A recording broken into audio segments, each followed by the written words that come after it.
Okay, so you know that feeling when you really want to understand something really complex, like dig deep into it, but then the idea of going through tons of information is just overwhelming. Right, totally. Yeah, so that's exactly what we're doing today. Oh, awesome. We're taking a deep dive into a really important and still debated moment in Sri Lankan history, Okay. the 1959 assassination of Prime Minister S.W.R.D. Bandaranaike. Wow, that's a huge one, right? It is, and for this deep dive, you've shared some pretty fascinating material with me. Yeah. We have a blog post reflecting on the assassination and the trial that followed, Right. but then we also have this academic report Uh-huh. that looks at human rights and accountability in Sri Lanka, which gives us a lot of extra background. Yeah. Context is everything, right? It is, our mission here is to get to the most important insights Okay. surrounding this assassination. So the who, what happened, why, and the immediate effects, and crucially, the questions that are still unanswered. Yeah. And what it all tells us about Sri Lanka's political and legal scenes even now. I'm ready. Let's go. Okay, so we got to unpack this. Ceylon, as Sri Lanka was known then, All right. in 1959, sounds like a pretty intense time, just Yeah. 10 years after becoming independent. Oh, yeah, absolutely. It was. Yeah. Our sources describe it as a hotbed of political turmoil. Wow. So many societal divisions all across the country, like urban versus rural, Uh-huh. those who were into Western ideals, and the growing nationalist movement. Okay. You had capitalism versus socialism, Buddhist versus Catholic, the Sinhala and Tamil communities. Right. And of course, always that gap between the rich and the poor. Always. So many groups were trying to define this new nation. Yeah, it sounds incredibly charged. I mean, it's interesting that there's this idea that maybe standards of governance, integrity, and legal processes were considered higher than later on. Interesting, right? It is a fascinating little detail. Yeah. Now, Bandaranaike himself, he wasn't new to politics, right? No, not at all. He came from a very established political background. Right. He actually broke away from the UNP in 1951 to form his own party, the Sri Lanka Freedom Party, the SLFP. The SLFP. They didn't do great in 52, Okay. but he cleverly connected with a powerful social base. That was key. That would later prove really important. Yeah. And that was that Panchamaha Balavigaya. Exactly. It's a mouthful. It is. For our listener, it refers to 5 great forces: the Buddhist monks, Right. Ayurveda practitioners, the vernacular teachers, Uh-huh. peasants, and workers. Yeah. It's a powerful coalition he built there He tapped right into their growing political influence. and appealed to their aspirations. Yeah, and you see that in his policies and his speeches even today. That kind of political savvy is relevant. Oh, absolutely. Yeah. A key part of that was the Sinhala Only policy, especially leading up to the 1956 election. Oh, yeah, that was a big one.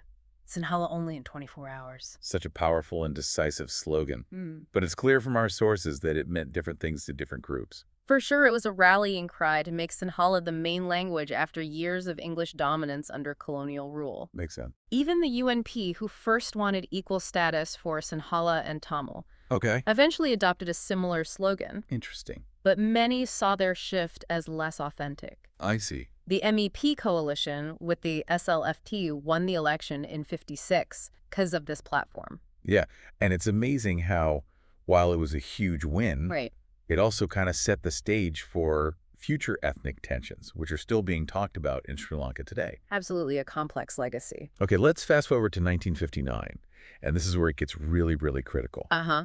We learn about this disagreement between Bandaranaike and the Inspector General of Police in April. Right. And he decides to replace him with someone outside the police structure, MWF Badakun. Yeah, and that caused some friction. It sounds like it. It really did. And it wasn't just that Bandaranaike had been warned by Buddhist leaders and some in his own coalition about a possible right-wing conspiracy. Really? Yeah, involving people in the police and armed forces. Wow. Bringing in an outsider to lead the police, even though senior officers were against it, just made the tension in the police worse. It's like he was walking into a really tense situation already. Exactly. Then there's Sinhala Only, the only woman minister in his cabinet. Right. She became the target of this awful gossip campaign. It's so sad how personal and political things got mixed up. Yeah. Sinhala Only and this influential monk Buddharakkitha Thero, Yeah. they're both subjects of these really damaging rumors. Awful. When Vimala told Bandaranaike about it, Yeah.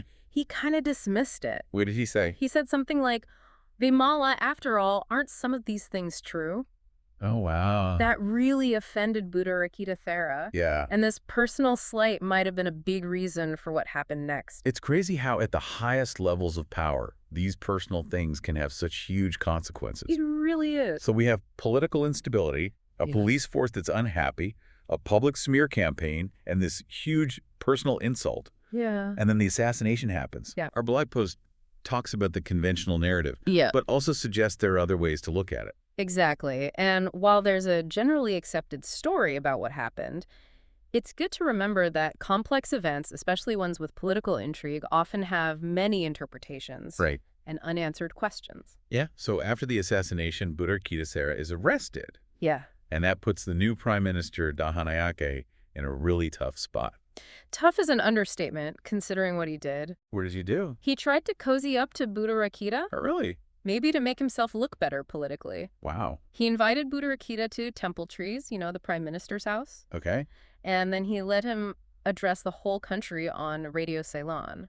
You're kidding. And Buddharakkitha went on condemning Bandaranaike's murder and blaming those responsible. Oh, my God. But he could have been a key player in the whole thing. That's unbelievable. And Bandaranaike, maybe he was naive, or maybe he saw a political chance, but he played right into this deception. Which must have hurt his credibility later. It did. It's like something out of a movie. It is. And of course, the rumors were flying around. Yeah. There was even talk about Junius Richard J. Wardina from the UNP being involved. Right. Just because Buddharakkitha's accomplice had a similar name, H.P.J. Wardina. Yeah. Luckily, those rumors died down when H.P. was arrested. They did, but then you had Ozzy Korea. Yeah, the underworld figure who had coincidentally shaved his head around the time of the assassination. Yeah, and some people thought he was the killer in disguise. Really? Maybe working for the UNP. It's scary how easily stories like that can spread. Especially when things are uncertain and there's a crisis. But there's something that links Korea directly to the killing, right? There is the gun that S.W.R.D. Thero used. The actual assassin? Yeah, the gun came from Ozzy Korea's collection. Wow. But even though that's a huge link, Korea was let go. So many unanswered questions. So many. So we've got S.W.R.D. Thero as the assassin maybe planned by Buddharakkitha Thero, and the gun from an underworld figure. The trial ended with convictions. And our blog post mentions that because the Supreme Court, the Court of Criminal Appeal, and even the Privy Council in London were involved. Right. Many people believe justice was served fairly and impartially. Yeah, at that time, the Privy Council was the final court of appeal for Ceylon, so it seemed really serious.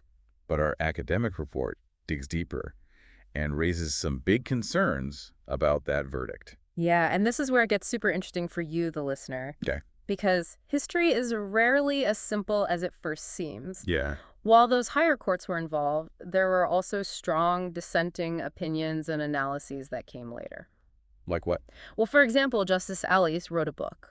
Okay. And Weir-Montree argued that there was more than just reasonable doubt about the convictions. Really? They thought politics might have influenced the prosecution's case. So it wasn't just a historical event, but also an example of how even solid legal systems can be questioned. Especially in politically charged situations. It makes you think about how justice is seen and carried out. One really unusual thing was that the final decision rested with a special jury. Not the judge. Yeah, that's not the usual way things are done, right? Right. It's quite significant. And when you think about the weight on this 7-person jury, It's a lot. they had to listen to 55 days of testimony from 97 witnesses, understand what all the lawyers were doing, Right. absorb complex legal instructions from the judge. And decide whether someone lived or died. Exactly. And they didn't even have transcripts to look back on. Oh, wow. It was all typed up over 3,500 pages. That's a lot to process. A lot of pressure, a lot of information. And then there's this key point that there wasn't clear and consistent eyewitness testimony.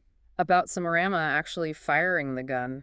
Yeah, the prosecution didn't even call all the eyewitnesses they had on their list. Which is a little strange, right? It is, and only the judge and prosecution could see those police investigation notes, The raw data from the investigation. which had important details and leads. This is interesting because it goes back to a basic legal principle.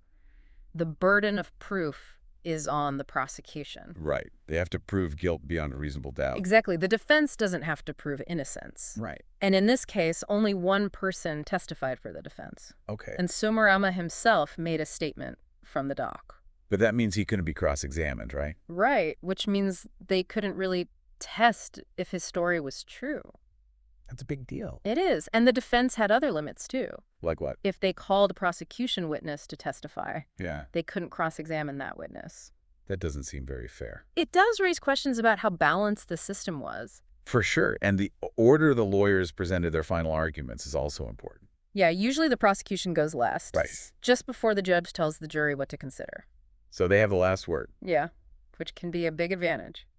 But probably the biggest and most disturbing detail is that Somarama took back his confession. At the very end of the magisterial inquiry, he said the police had forced him to confess. Really? Yeah, threatened him with the death penalty and promised to let him go if he implicated certain people. That's terrible. He said his first statement was completely false. Wow, that really throws the whole prosecution's case into doubt. It does. A confession that's not genuine undermines the whole idea of justice. So if we connect all this with the wider political culture of Sri Lanka, Like our academic report does. we see that the assassination is tied to ideas of authenticity and nationalism. The report explains how after independence, the nationalist elite used these ideas of the past and a romanticized view of rural life to make themselves seem like the true protectors of culture Okay. and gain political power. That's interesting. And Bandaranaike knew he had to project this authenticity to stay popular. Right. What's fascinating is the report's idea that his shift toward this image might have been because of his relationship with his dad. Really? Yeah, who was seen as more westernized.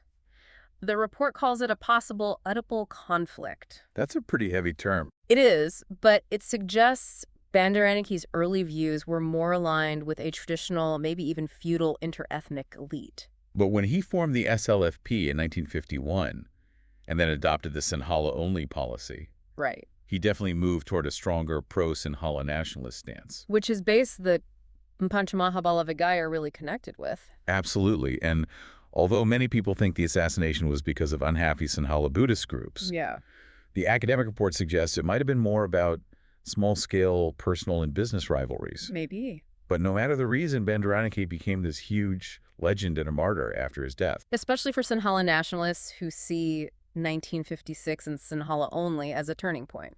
So to wrap this up, the assassination of S.W.R.D. Bandaranaike happened in a super unstable Ceylon, Just 10 years after independence. full of social and political divides. Yeah. The trial and verdict seemed okay at the time, Right. but over the years there have been lots of questions and debates. About the eyewitness evidence, the weird bullet trajectory, and Somarama taking back his confession. Yeah, some of the most surprising things from our sources were the lack of clear eyewitness testimony, Right.